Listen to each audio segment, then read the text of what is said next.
Hi there, Luocha is about to come out tomorrow in Honkai Star Rail, and since we already got his official release kit revealed, in this video we're gonna talk about how strong this character is and if he really is a must summon for every player, or maybe he is just a solid abundance imaginary character which you, at least in theory, can skip. So without further ado, let's jump right into it. And first of all, let's say a few words about Luocha's kit, so those people who are unfamiliar with this character will understand what we are dealing with. So Luocha is imaginary abundance character, which main purpose is of course healing your allies.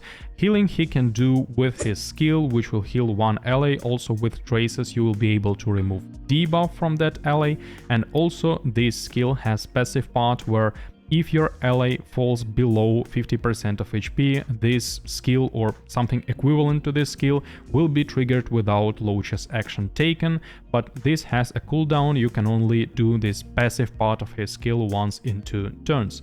Also, his skill will give us 1 stack of Abyss Flower, which we will discuss a bit further in this video. Also, it's really important to mention that for this specific skill, the multiplier of healing goes not from Luocha's HP, but from Luocha's attack, so most likely this character will be run on attack builds. But this is not the only specific part of Luocha's kit compared to other abundance characters, because if we are talking about his ultimate, first of all, it deals damage to all enemies. This is already really different to what we have in, for example, Bailu's or Natasha's kit, but also we remove 1 buff from every enemy and get additional stack of Abyss Flower. If we're talking about Abyss Flower, this is his passive, and the idea of Abyss Flower is that when we have 2 stacks, we are creating this field of Abyss Flower, and while this effect is active, when we are attacking with our ally any of those enemies, we'll be able to restore HP of this specific ally. And also if we are talking about traces, we'll be able to even further increase the efficiency of this healing, because when we are attacking the enemy under the Abyss Flower field, we will not only heal the ally which is attacking, we also will get some healing on all of our other allies. And now when we at least roughly know how Luocha's kit works, let's try to just name all main reasons for summoning Luocha and try to break them down from player perspective. And it's really important to mention here that I'm trying to make this video from free-to-play or light spender angle, because of course if you're talking about really whaley players, the main idea of skipping, that you can skip one character and trade those premium currency resources for summoning for another character, is just irrelevant for whales, because you can simply summon for every character and it doesn't really matter if those characters are strong or not. The first reason why you should summon for Luocha is of course the fact that this is a combination of imaginary and abundance character, and we currently are short on both abundance and imaginary characters separately. If you're talking about abundance, we, to go through Memory of Chaos comfortably, need at least 2 abundance characters on our account, and for free-to-play players most of time they only have Natasha. If you're talking about imaginary, this is a really good type with good breaking effect, but we currently only have Weld representing this element in the game. This is a 5-star character. Of course, especially if you're talking about free-to-plays, not that much people have him, but if you're talking about Luocha, he at the same time fills the abundance and imaginary roles, so you will be able to have some variety in your team builds. Also, this rarity will give us ability to in future build some mono imaginary teams and mono imaginary teams with Silverwolf, so you always can apply additional imaginary weakness. Now when we want to break down this reason, I really want to compare Luocha to Silverwolf, because when we were talking about Silverwolf, we didn't really care about her path or element. The main thing, her killing feature, was to apply additional weaknesses, and everything else was like a cherry on top. If we had her in Harmony path, physical element, she would still be a really interesting option no matter what else she does.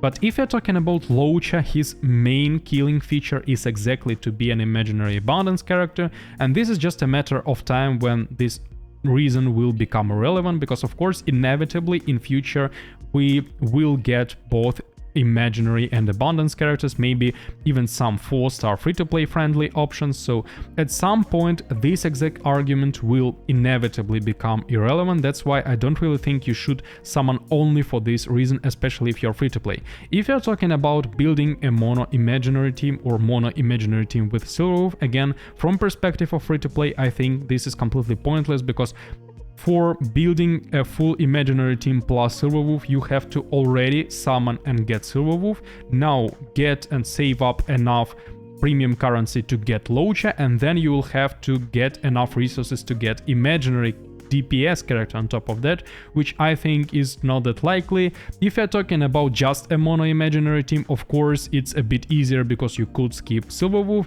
but again, getting a full mono element team is not the best option for free to play, because when you face the enemy which doesn't have this weakness, you are just weak to them and are not able to actually deal with them. You'll have to change the team, so I don't think this is a really that important argument for free-to-plays, to my opinion. The other really popular reason for summoning Luocha is of course the fact that his kit offers just unique utility. With this character you can already power grab Natasha, because this character also offers removing debuffs, but on top of that you can remove buffs from the enemy, which is a really important effect for now.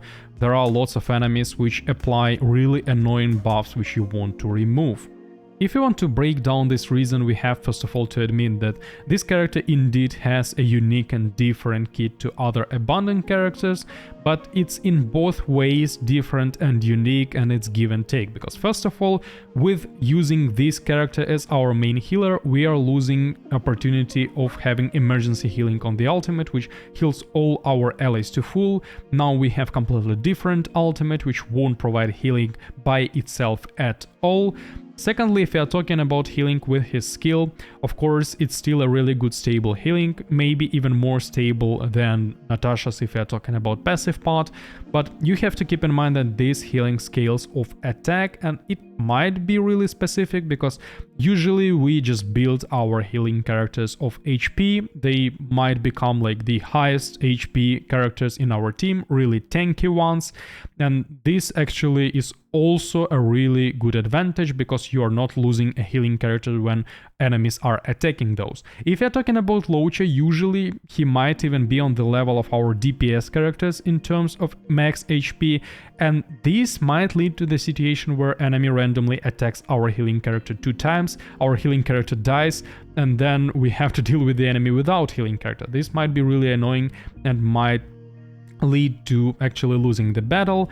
Previously in closed betas he had a trace where he couldn't take, I think, more than 80% of his max HP as damage. Maybe I'm mistaken a bit here, but now he doesn't have any kind of this trace at all, so it really creates the situation where this healing character is niche and he might be really good in some specific situations, but might not be comparable to other abundant characters like in regular scenarios. Of course it might be compensated in future with, for example, preservation characters. We can't predict this, but we can predict this in 2 ways, and maybe in future we won't really need that much buff removing, for example, and maybe we will get some other harmony or, for example, preservation buff remover characters, and then we will be more interested in having more healing than utility from our abundance characters. The next small reason is, of course, we have a brand new 4-star imaginary character in Luocha's banner, which is Yukon, by the way, also imaginary character, which is important,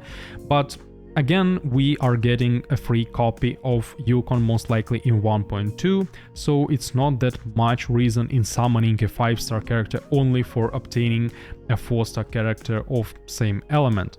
And if we're talking about eidolons for Yukon, I think it's really hard to judge now because we still don't know how valuable those eidolons are and if Yukon is generally a really strong character, so I think it's not one of the main reasons why you should summon for Luocha.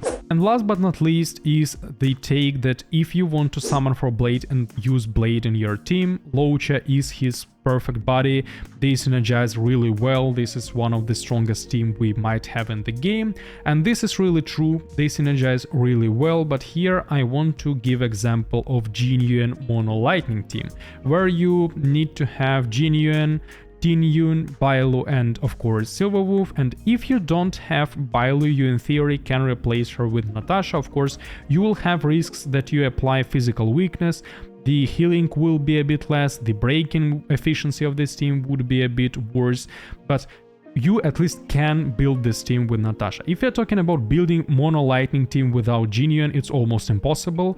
And here I think this is the greatest example of why you have to build your team around starting from DPS and then filling up all other roles with characters you have available. Not start building from healing character to then, for example, not have a main DPS character. And why I'm talking about not having DPS character is because if you're talking about Blade, he might come out right after Luocha or one banner after Luocha, with having Kafka in the middle of Luocha and Blade, and of course lots of people will also summon for Kafka. So I think this might lead to the situation where you have healing character for Blade, but you don't have Blade himself. And this I think is really risky. I think the best scenario which you might have is to, depending on your resources, summon for Luocha in the end of the banner, especially for those people who want the Blade Luocha combination. Or maybe even just skip Luocha and summon for him maybe even on rerun, or before having Luocha rerun, just find out any really good replacement of Luocha in Blade's team. Again, I'm completely aware that some people want to summon for Luocha now, so then on rerun, when we have a chance to summon for Luocha again, they will be able to get some Eidolons. But I think for free-to-play players and light spenders, Eidolons, even though Luocha has one of the best Eidolons in the game, especially first one and second one, I think is really not the best option, because it's much better to have more characters, to invest same premium currency into summoning for some new character maybe you just like because of his appearance. And overall, I want to say that if you want to summon Luocha for his character, for how he looks, for how he acts, not because of his efficiency or something, you don't really have to care about what I say in this video. I hope you understand this even without me saying that. In this video, I didn't want to try to talk you out of summoning for Luocha. I just wanted to break down all main arguments so you can understand how really important Luocha is for your account, because we already have experience with Genuine, where everyone right before the release of Genuine was saying how broken this character is, that he is irreplaceable, you have to summon for Genuine and he will never be power crept. And now when time passed, people calmed down, and now they still of course use him because this is still up to this moment the strongest erudition lightning character, but they already admit that in future they might replace him with some other characters like Kafka, for example, or some other erudition characters, and they don't really have same position of Genuine being the strongest character for eternity.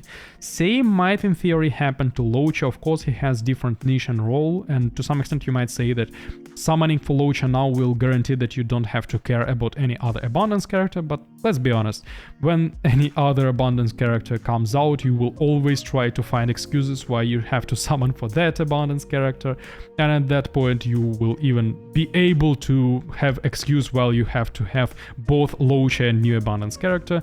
That's why I think maybe Luocha is not the best option. Again, it's to some extent unpredictable, and I admit it completely. If you're talking about myself, I will summon for Luocha first of all because I don't have Bile on my account at all, and I care about Memory of Chaos. For those who don't care about Memory of Chaos, I don't think at all that you need more than one healing character on your account except of his personality. But again, it's up to you. If you're summoning for Luocha too, then good luck. If you are skipping Luocha, I really wish you lots of patience so you won't break and just spend all your resources on this character. That's it. Thanks for your kind attention and see you soon.